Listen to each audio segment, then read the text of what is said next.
Okay, so in this video, like I did with the MCU, if Marvel had never gone bankrupt, I'm gonna share now how I would structure the DC Extended Universe, and I would have it extend back to starting with Christopher Reeve's Superman the movie. So first up in the timeline would be Superman the movie, and it would automatically have been the 3-hour extended cut, because that feels like the most complete version of the movie to me, and honestly is my favorite version because it feels the most complete. And then next in the timeline would be Superman 2, and it would go straight for the Richard Donner cut, which is shorter than the theatrical cut, oddly enough.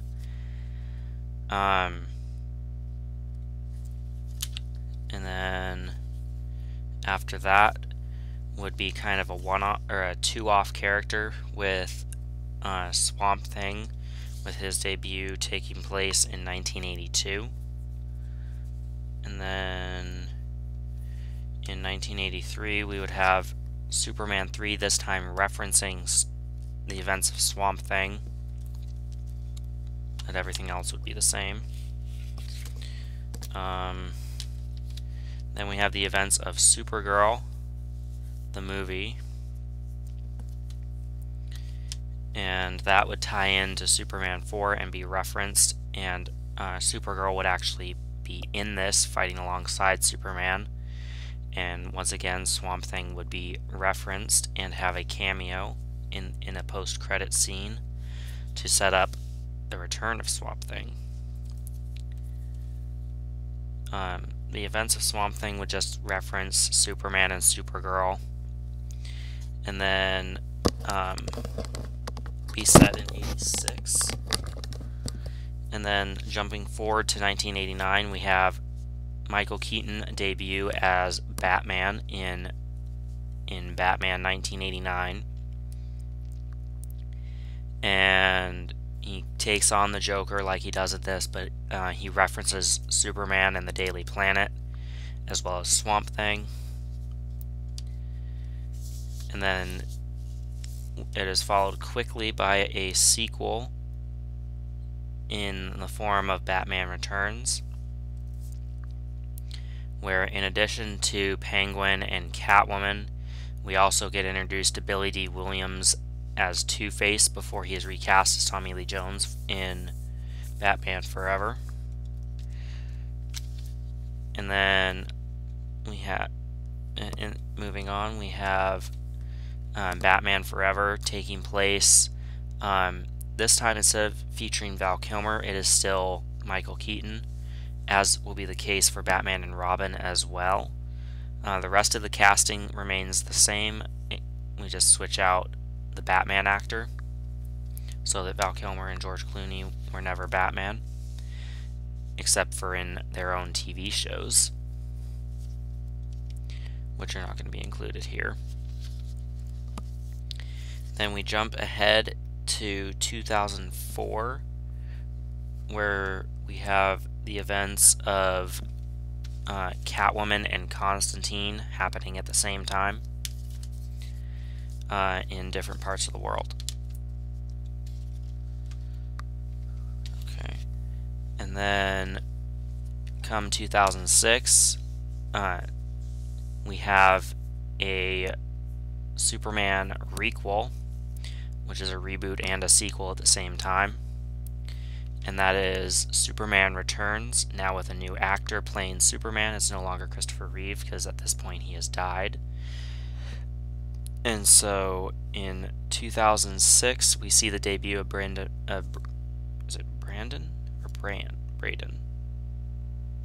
Routh as Superman, but he's still playing a Christopher Reeve version of Superman. And then a property that will not be referenced again in the rest of the universe, and no one will even mention it in other movies, is the Watchmen Ultimate Cut. It would go immediately for the complete story here and not have a theatrical director's cut and then this cut. it would just go straight for this version as the theatrical version, even though it is 215 minutes as is. And then in 2011 we have Green Lantern, which again goes directly for the extended cut. And this time, instead of the suit being CGI, it still looks the same, but it's actually a real suit, not CGI, which I think would appease Ryan Reynolds a little bit, just a little bit. He would still probably hate being in the movie because other than the suit being a real suit and not CGI, everything else is pretty much the same.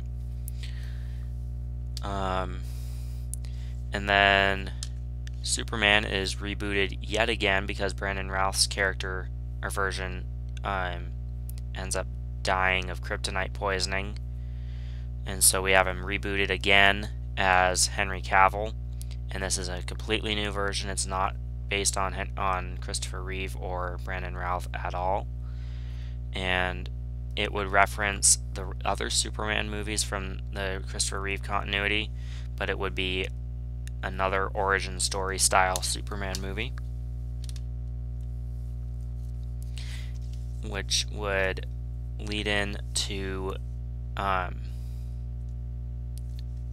DCEU's first real team-up movie other than The Watchmen, in the form of Batman v Superman: Dawn of Justice. It would go immediately into the Ultimate Edition, and it would feature Batman, Superman, and Wonder Woman, just like the original one does, and it would still have the metahuman files showing the Flash, Aquaman, and the birth of, or the creation of Cyborg, I should say. And then Superman would die temporarily. In this universe, we would still have the theatrical cut of Justice League, and then the much better Snyder cut version.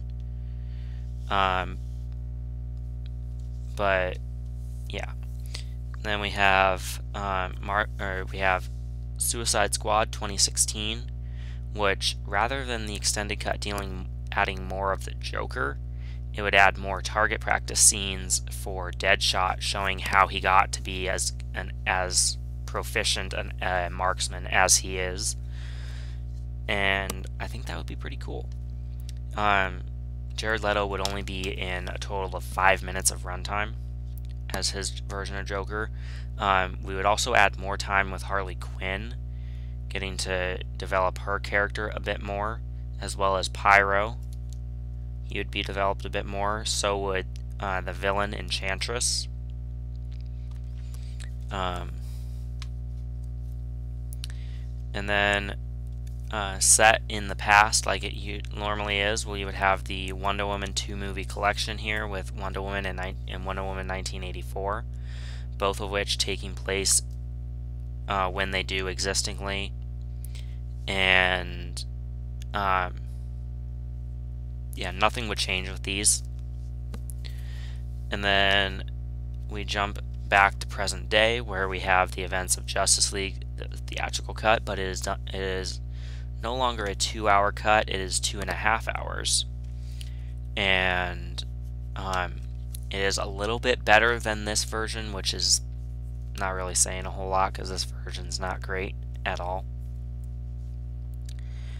But we would officially see the Flash in action, as well as Cyborg and Aquaman.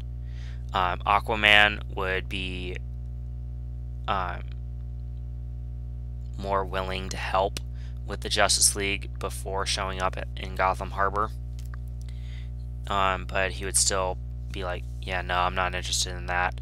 And then, like, maybe a half an hour later, it would be like, you know what, Batman?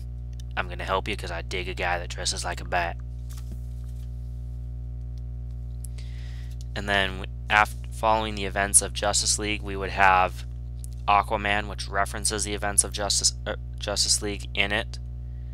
Nothing much would change with this movie. And then, but it would reference how there has been 2 different Batmans to this point. Actually, how there's been 3, because I forgot to mention that the Dark Knight trilogy takes place in the years that they were released. Nothing that would change except it would reference the Brandon Routh Superman Returns movie. And then to close out 2018, or taking place in 2018, we would have Brightburn, which is a very dark horror movie version of Superman with Brandon Byers as the Superman-esque character. And it's every bit the bloodbath that it is in real life. And then we have the events of Shazam 1 here. This is something that a coworker gave to me a couple days ago.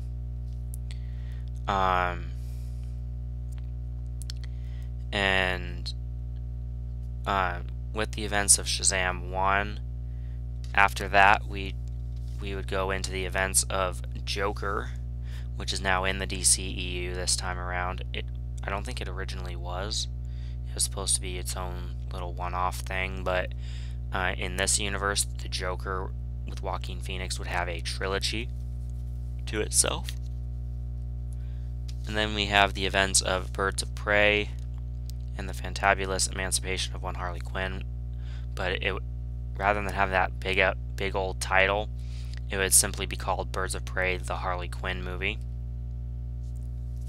But nothing else would change other than the shortening the title. Then we jump back to when Justice League takes place, and we have the 4-hour and 2-minute Zack Snyder's Justice League Snyder Cut version, which is a much better version than the theatrical version, and actually features Darkseid this time. And Darkseid would appear in the next movie as well, as kind of like they didn't defeat him in the Snyder Cut, and so he gets killed off in the next movie, which is James Gunn's The Suicide Squad.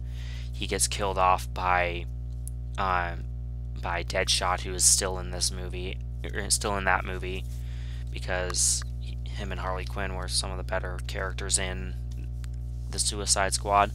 Then we have the Suicide Squad, which kills off Darkseid, and then the rest of the movie remains the same. And then still set in the DCEU, we would have the Batman, only this time it's Robert Pattinson, and we have a new Riddler and a new Penguin and a new Don Falcone, I think.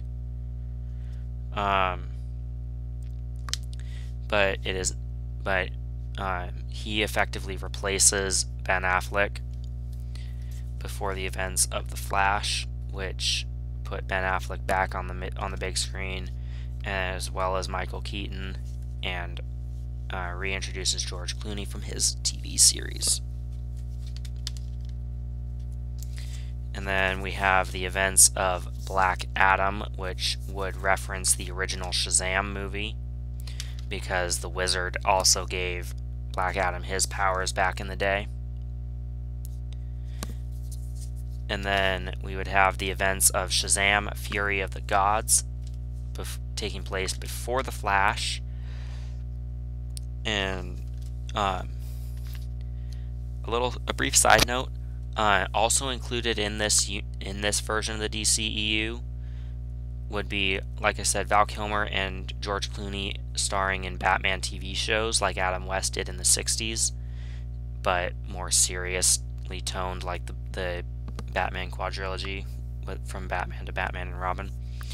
And then also taking place in this universe would be the Arrowverse via the multiverse. And then so those things would all would take the position that that Agents of S.H.I.E.L.D. did, and not impact the movies, but impact themselves, and the movies would impact the movies, or the shows, I mean. And then closing out the universe so far would be The Flash with Blue Beetle well on the way. I saw Blue Beetle on the 1st, by the way, and it is a great movie. Super good.